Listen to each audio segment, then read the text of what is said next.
it is generally agreed that corruption has eaten deep into the fabrics of the Nigerian system, as is general these days.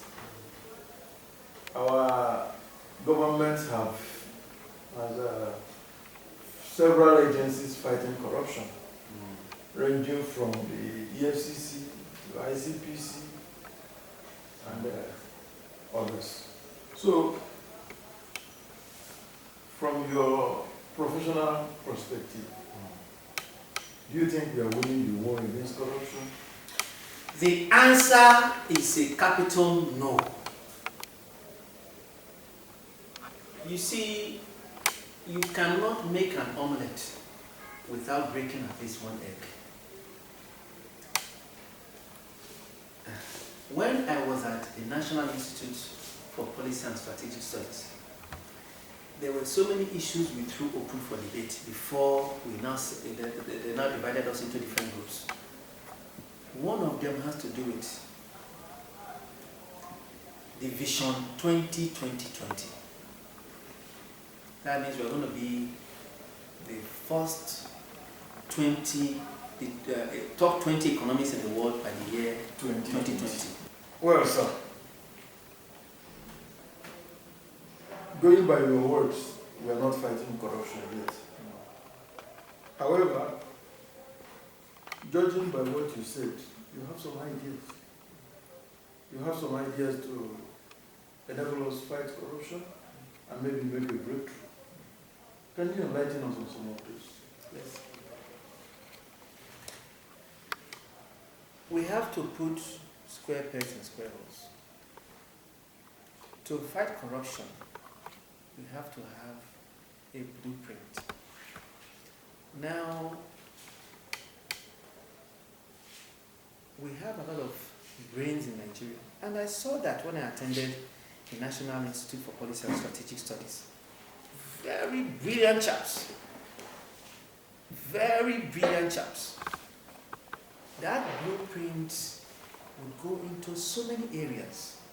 When you put out a blueprint, like I posited about what happened in South Africa, what you do is you look at, just like what Bush did.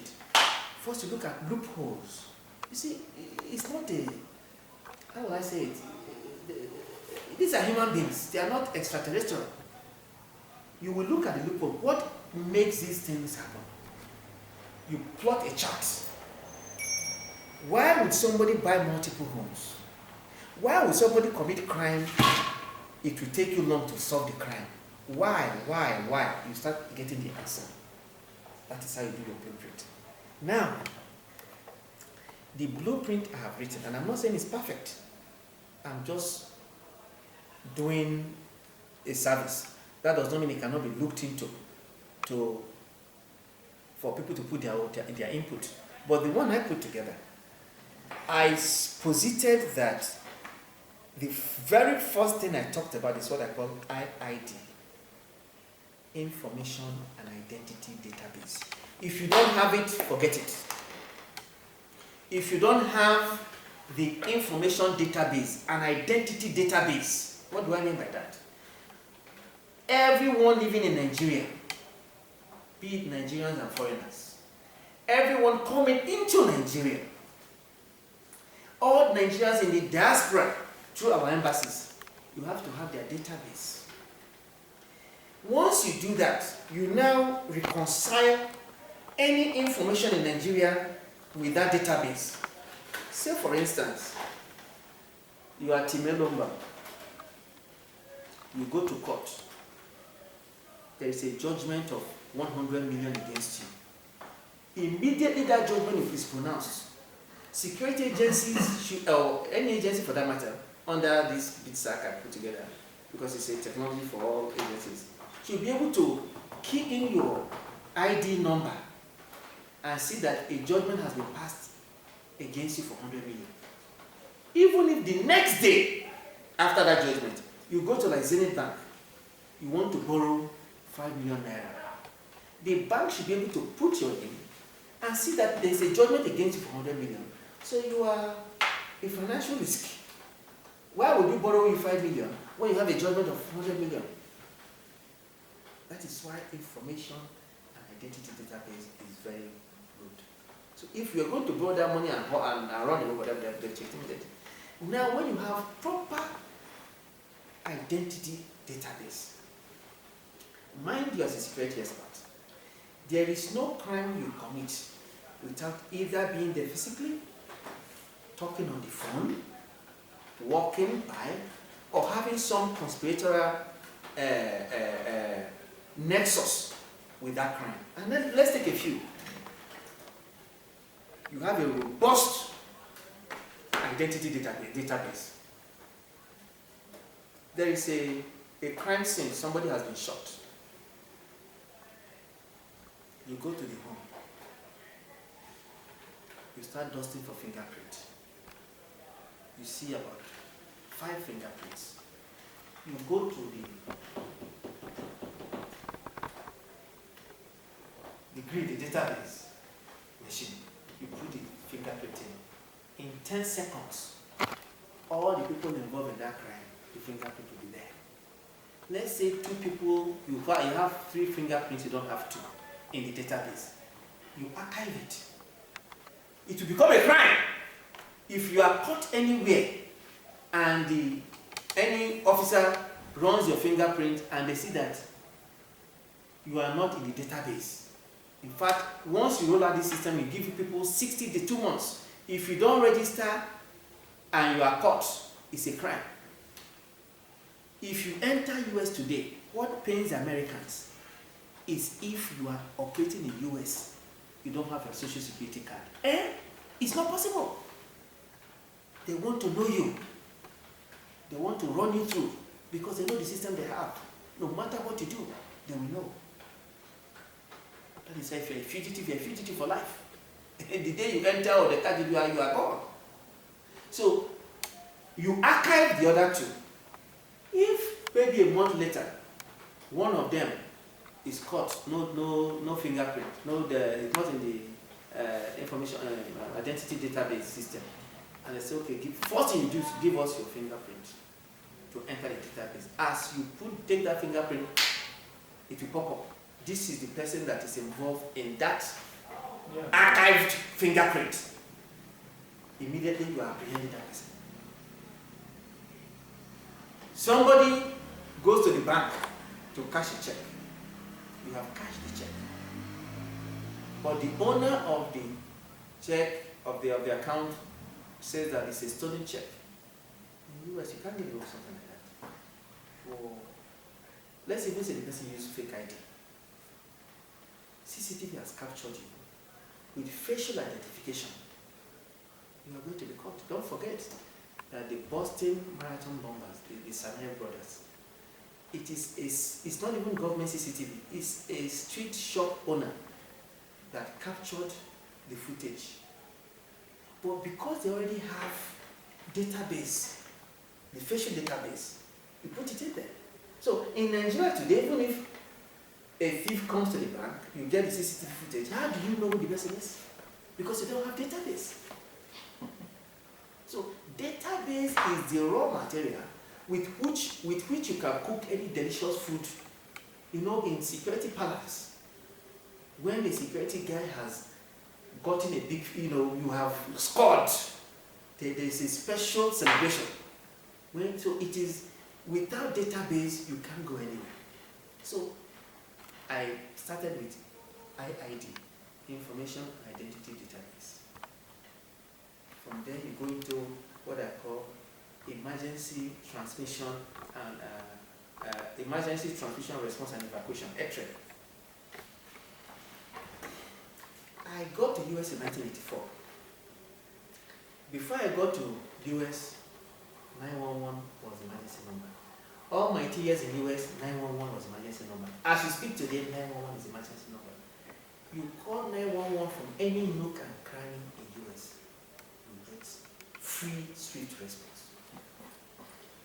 Now, the one designed for Nigeria because of the peculiar nature of our country, you will have a national grid.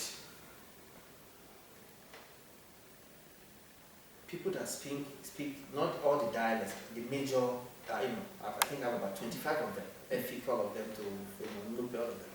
You have 25 of them. You have operators that speak all these languages or dialects. When people register their SIM card, they will register their address and preferred language so that emergency can trickle down to the market woman, the woman in the market, and the man in the farm that can speak English. We give example. You have Tim Elomba from, say, what state are you from? Anambra State. Anambra State. You register your SIM card, Tim Elomba, and an Anambra State address. But you are in Abuja, say you are at the Hilton Hotel, and you are witnessing somebody breaking into a car or the parking lot. Because with this, you don't even need to confront. You pick up the phone, you call the 3 designated number. Let's say it's 411 in Nigeria. Because, let's say you can't speak English, you can speak Uboh. Because you put Uboh as your preferred language, that call will be routed to an Uboh-speaking operator who will answer you in Uboh. And I will ask you your address. You answer. If you answer correctly, you have passed the first protocol. You now say, where are you calling from? Because it's not the same address where you are registered. You say, I'm calling from Abuja, the parking lot of Hilton. The person already knows. Because what you call geocoding in our system knows where you're calling from. Yeah. You have passed the second protocol. How may I help you?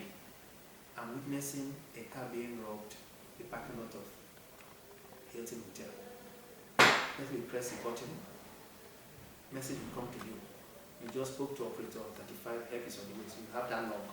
Press another button to the closest armed response officer at that is why I started by talking about US putting a policeman in front of embassies. We need our policemen to be stationed strategically all over Nigeria. So that with this system, that is why no matter how remote a place is in US, you call 911, police will still come. So you have this system in all local government areas. You have policemen stationed in the response vehicles. So with this now, you have the database of everybody, you have emergency and transmission response. That is how you build security in any country or fighting corruption. Now, the information identity database will reconcile the movable and immovable assets. If you are Team Elomba, you can't use your name to buy more than one home without us knowing. You can't use the name of a driver to buy a home of 100 million naira, because the records office knows that this person makes so money and is buying a house. But regardless, let's say the person is fronting. When it comes to property tax, or like I said before, you still go to find out.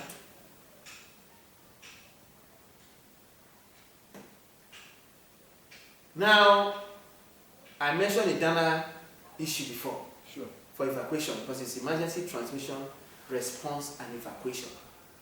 That will mean any form of emergency. Even like in US on the highway, you are driving the highway, you see any accident, you report it. Because when you call that grid, that hotline, it will now tell you after asking your protocol, the address and all that, say what is the problem. So if it is armed robbery, you send it to the armed robbery. If it has to do with medical emergency, I'm here in a meeting, I'm here to function, somebody has collapsed, that is medical emergency. So that we send the medical staff to that person. So you have now identity and information database taken care of, emergency transmission, response, and evacuation taken care of. Then you go into national asset protection.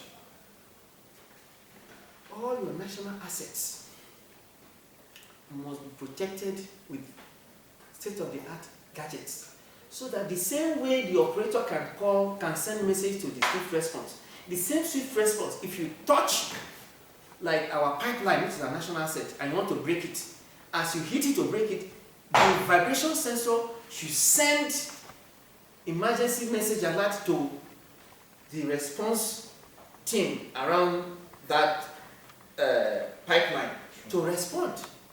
That is why I told my nephew in Canada, got to Canada for like 3 weeks, he said, I've not seen any police. I said, good, go to any supermarket, touch anything. put in your bag and see how police will stop you. Security is not done by brandishing your security. That is why in the US, the biggest joke about police is coffee and donuts. They stay in their vehicle drinking coffee and eating donuts. But they have all the gadgets to receive information. When I attended NIP school, I posited that policemen should be taken away from banks. It's counterproductive. Because when the armed robbers come, the first thing they do is kill them anyway. Yeah. Because the gun is not, it's who shoots first. It's who shoots first. If your policeman is standing in front of the bank and you are walking, just take him, shoot him. People will think the policeman is ineffective. No. In the issue of war, there's what they call element of surprise. So the element of surprise weighs against them. But if you have the same policemen stationed in their vehicle, have these banks, get panic button. If you are in danger, people come, all the tellers have a panic button, just press it. Corporate will be giving them money. The element of surprise will be against the armed robbers. Police will not come and. That is why, for over 4 years in South Africa, there has never been a single bank robbery. Because it's a death trap. They all have panic buttons. You see, that is the issue. So you now have your national assets protected. You now have your weapons and weaponry protected.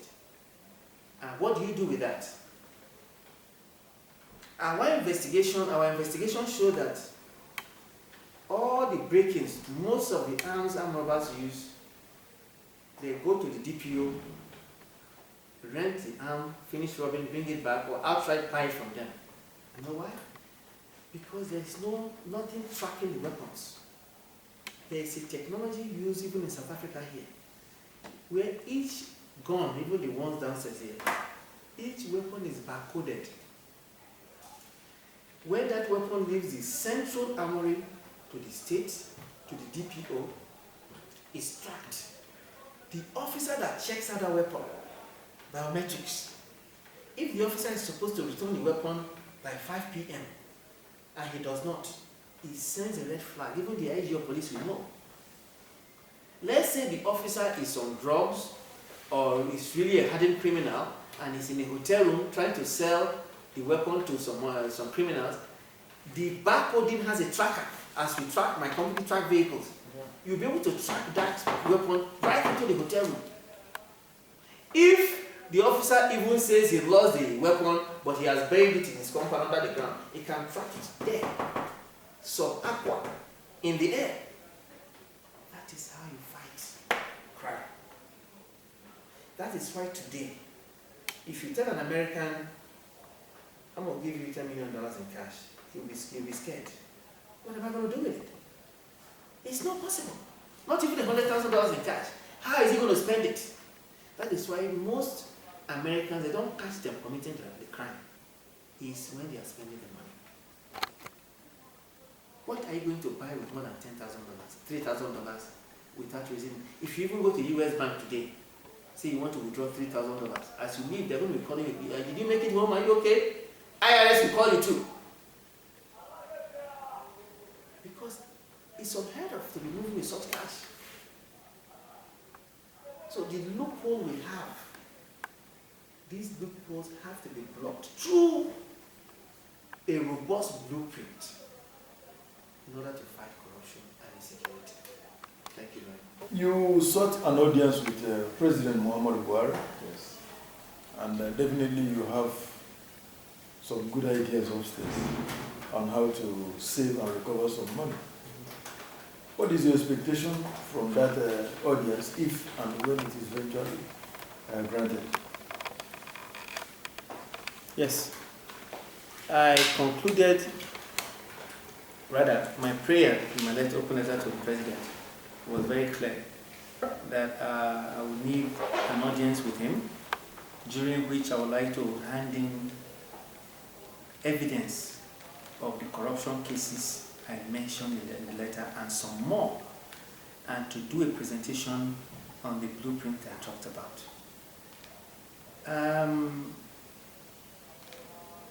When you talk about corruption, it's not about just the lifestyle these people live. We are talking about the wealth with which Nigeria has been blessed. That this wealth, the riches are not trickling down to the masses. So we need to cover the loopholes, block the leakages from the EFCC one I talked about to the monies hidden by the banking sector mafia. We need to shape them thoroughly. I hope you know that Putin has driven the Rothschild out of Russia. You have to be tough with the banks. Even today, today is the beginning of the year, of the month, sorry. I was charged, what do you call this fee? 50 naira for, what do you call this fee again? Postage, whatever. That's what you call it. This is all money that is supposed to go to federal government. And when you are charging 50 naira, each you think is small. You have even the lottery now. Lottery is a big thing in Nigeria. You have a guy, Premier Lotto in Lagos. Does he pay his taxes? The money this guy rakes in. Look, most of these countries we talk about, how do they get their money? Tax! Tax is a big thing. We are not saying you shouldn't live big. If you're a senator or you're driving 20 expensive cars, no problem. But whatever tax you pay should commensurate. That is exactly what I was talking about. When you make money in the US, how can you do it? So these are all the leakages that a proper blueprint would address. So that this pain I have of the disparity between the super rich and the stagnant poor, that will be able to bridge it. Once that is done, even if I don't see it happen in my lifetime, but I want to put the blueprint in place. After all, I'm a messenger. Martin Luther King didn't live to see Obama benefit from all his dreams. But we need people to come up with solid dream, vision, and blueprint for this country to be on a very good standing. Oh, sir, that has been a nice one. But then, on the last note, I got a whiff of your George Uboh Whistleblowers Network going. Can you cap this interesting episode off with what going is all about? Thank you very much.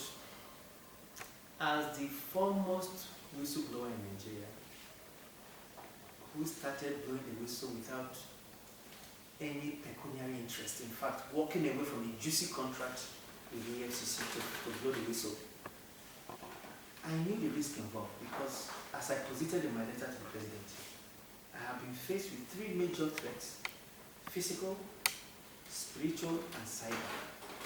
And I know the bullying involved, even from friends who would call you and warn you. This is all from a form of bullying. But I was so elated when the federal government embraced the whistleblower policy. And I was with the Minister of Finance on January 16th. I spoke with her. I picked her brain. I saw the passion. I drafted the whistleblower protection bill that has passed second reading at the Senate. Everything I wrote about punishing the whistleblower that gives from the first and another, she was in agreement and she was well vested. So I give kudos to her. But again, I was on a show, on O&M show, precisely, before we entered 2017. And a caller called and said, Dr. George Uboh, I don't trust this government to protect whistleblowers. Someone like you who has been doing this on your own, who has passion for this, can we give you this information so that we know that you can protect us? After that show, I was called to a meeting by friends that I call friends that love me. And they said, do you understand the wisdom from that call? I said, yes. They said, what are you supposed to do? I said, it has not done on me, but I need to set up a foundation to protect whistleblowers. So I set up George Uboh Whistleblowers Network as to serve as a data bank for would-be whistleblowers to deposit their information for onward transmission to the government, for would-be whistleblowers or full-blown whistleblowers to come like an interactive session for me to teach them, to talk them, encourage them. If they, because there is always that fear. If you have information, do I come out with it? Am I going to be killed? Am I going to be victimized? Am I going to be demoted from my job? Am I going to be sacked? So it will be more for interactive sessions. And then, if any whistleblower has suffered injustice, if any whistleblower suffers injustice, that whistleblower can contact us so that we go to court on behalf of that whistleblower free of charge. That is pro bono. A whistleblower has blown the whistle. We've taken one now, Uniben, who blew the whistle and was being victimized. And we wrote the VC. Say, look, this guy has alleged that since he submitted information for us to submit to ICPC, he has been receiving phone calls that he needs to drop, that this is part of, this violates part of the tenets of whistleblower policy. I'm not saying that his allegation is true at this preliminary stage, but if proven to be true, you have violated. So, we are monitoring that case. But the point is, any whistleblower that suffers any form of adverse treatment, Judge Uboh Whistleblowers Network, when contacted, can take that matter up and fight it all the way to the court, free of charge. That is what Judge Uboh Whistleblowers Network stands for. Thank you very much. Well, that has been an interesting one with you, sir. We hope you will grant us audience when we come around again for more chat. Thank you very much. Thank you very much, sir. Thank you, sir.